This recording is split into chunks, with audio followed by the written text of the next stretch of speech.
एक समय की बात है, हरिपुर नाम का एक छोटा सा गांव था। वहाँ अशोक नाम का आदमी अपनी पत्नी रीता, बेटी खुशी, बेटा रिंकू और अपनी माँ विमला और पिता मोहनलाल के साथ रहता था। वो बहुत गरीब थे।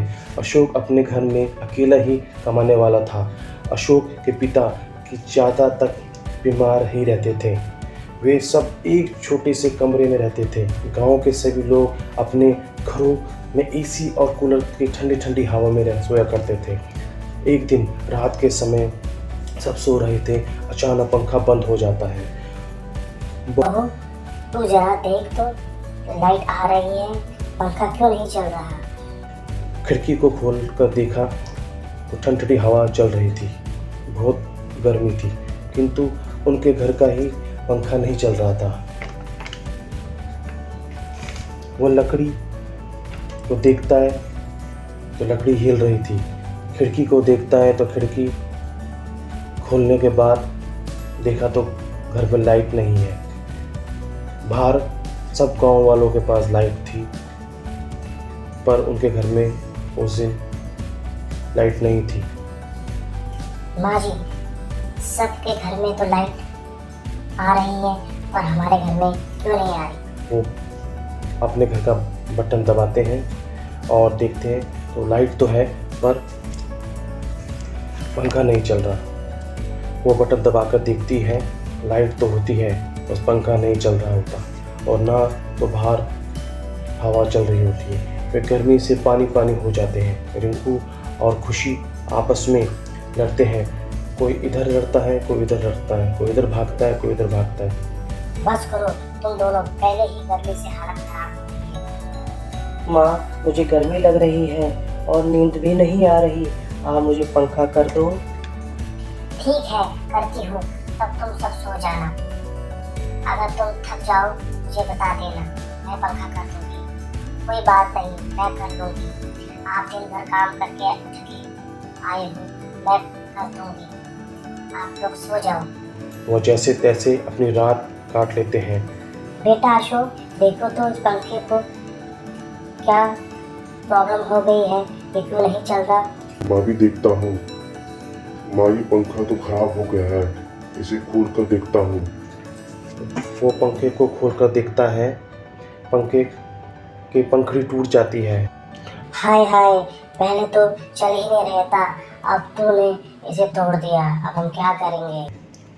अशोक सेठ से के यहाँ लकड़ी का काम करता था। वह रोज की तरह काम करने चला जाता है। बेटा, आज तू पंखा लेकर आना जरूर, गर्मी की से बहुत हालत खराब है। माँ, मैं सेठ से कुछ पैसे लेकर नया पंखा लेकर आऊँगा। वह सेठ से कुछ पैसे मांगता है, पर सेठ उसे पैसे देने से मना कर देता है। अभी तुम आए हो और अभी तुमको कुछ पैसे चाहिए, पहले काम करो, पैसे बाद में मिलेंगे। सेठ जी, हमारे घर का पंखा खराब हो गया है, मुझे नए पंखे खरीदना है, उसके लिए पैसे चाहिए। सब लोग घर पे मेरा इंतजार कर रहे हैं और मेरे पिताजी की तबीयत खराब है, तो मैं क्या करूं? पहले मुझे लकड़ी लेकर दो। अशोक सेठ के लिए लकड़ी लाकर देता है। ये लो तुम्हारे पैसे, बस 200, इससे तो 500 होते हैं, क्योंकि तुमने मुझे थोड़ी सी लकड़ी लाकर दी है। वो घर आ जाता है। सब लोग घर में उसकी देख रेख करते हैं, सोचते हैं कि आज वो पंखा लेकर आएगा। बहू, अभी अशोक नहीं आया, गर्मी बहुत लग रही है, पूरा शरीर पानी पानी हो रहा है, बच्चों को भी गर्मी से बुरा हाल हो रहा है। न जाने कब तक अशोक आएगा और हमें पंखा लेकर देगा। नहीं माँ, मैं पंखा नहीं लेकर आ रहा। सेठ जी ने मुझे पैसे देने से मना कर दिया। उन्होंने थोड़े ही पैसे दिए, बोला तुम आज कम लकड़ी लेकर आए हो, इसलिए तुम्हें इतना ही पैसा मिलेगा। हम अब घर का राशन खरीद सकते हैं। आज भी हम ऐसे ही बिना पंखे के रहना होगा। सब लोग बहुत दुखी हो जाते हैं कि बिना पंखे के हम कैसे रहेंगे, गर्मी भी बहुत ज़्यादा हो रही है। भगवान ना जाने कब तक हमें बिना पंखे के दिन काटेंगे। माँ, तुम चिंता मत करो, मैं बहुत मेहनत करूंगा, कल मैं सेठ जी के को बहुत सारी लकड़ी काट कर दूंगा, जिससे पैसे आकर एक नया पंखा खरीद लूंगा। बहू, आज तुम बिस्तर आंगन में लगा देना। अंदर तो बहुत गर्मी है, बहुत बुरा हाल हो रहा है। हम अंदर नहीं सो पाएंगे। लगता है ये बहुत गर्मी हमें मार कर ही छोड़ेगी। रीता बिस्तर आंगन में लगा देती है। सभी लोग आंगन में सो जाते हैं। जैसे वो सोते हैं, मच्छर उन्हें काट काट कर बुरे हाल कर देते हैं और उन्हें सोने नहीं देते। हाय हाय, पहले तो ये गर्मी से हाल बुरा है, अब मच्छर भी नहीं सोने दे रहे। हाय, क्या करें? अरे बहुत दिक्कत हो रही है। माँ देखो ना, मच्छर काट रहे हैं, मुझे सोने भी नहीं दे रहे। माँ इन्हें ये यहाँ से हटाओ, मच्छर से मुझे बचाओ, सारा काट रहे हैं। हाँ माँ, बचाओ बचाओ। माँ जी, अब हम दोनों को ही कुछ करना होगा। ऐसा कब तक चलेगा? जैसे तैसे वो अपनी रात को काट लेते हैं। पहले गर्मी से परेशान थे, अब मच्छरों से भी परेशान हो रहे हैं। सुबह होती है।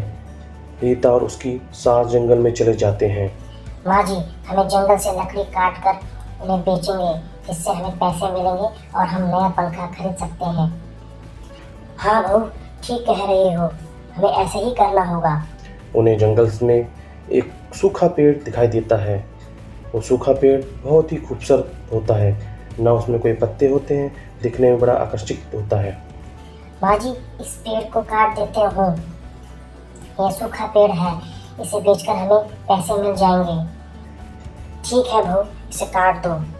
वह जैसे ही पेड़ को काटने लगती है, तभी वह पेड़ से एक रोशनी आती है और पेड़ बोलता है, हाँ, दूर हट जाओ, तुम मेरे को क्यों काट रहे हो? हट जाओ, दूर हट जाओ। वो लोग अपनी पहचान बताता है और हमेशा उस पेड़ अपनी पहचान छुपा कर रखता है। तुम मुझे क्यों काट रहे हो? वह पेड़ को सारी बात बता देते हैं।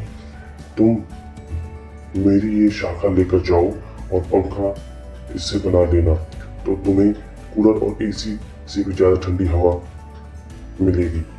वह पेड़ की शाखा लेकर घर आ जाते हैं और पंखा बना देते हैं। अशोक काम से आ जाता है। बेटा अशोक, ये पंखा ऊपर टांग दो।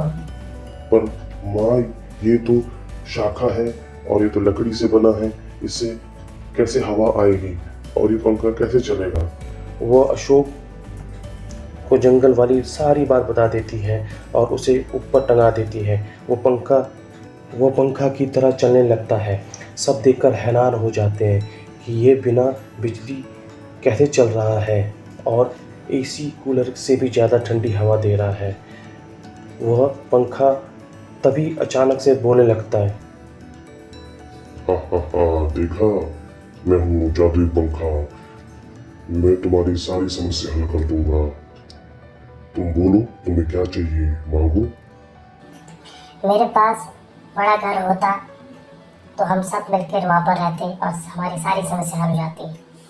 तभी अचानक बड़ा सा घर आ जाता है, जिसको देख के सब खुश हो जाते हैं और ऐसे देख के वो बहुत खुश हो जाते हैं। इस तरह से उनकी सारी समस्या हल हो जाती है।